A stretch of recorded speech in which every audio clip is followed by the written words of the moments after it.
Lezi sebenzi zikhala ngokuthi sekuphele izinsuku zibambe lo mbhikisho wemiholo, kodwa abaqashi babeke ezithebeni u-1.5% ezinganyuselwa ngawo imiholo, kodwa zisichithile lesiphakamiso zithi angeke wenze mehluko empilweni yazo kunomsebenzi eziwenzela inkampani.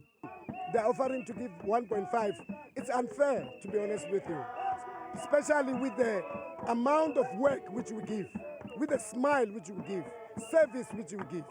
Lezi sebenzi zithi njengoba zisebenza ngezokuvakasha nje kunzima ukuphila kuzo kusukela ngesikhathi kuqubuke isifo sobhubhane lwe-COVID-19. They were trying to help us, but remember, with the debts which we have, it's left behind. We're still recovering. So if they say 1.5, what is it that is going to?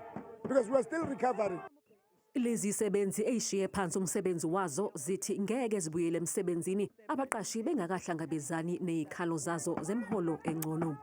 Abaqashi benqabile ukukhuluma nabezindaba ngalombhikisho.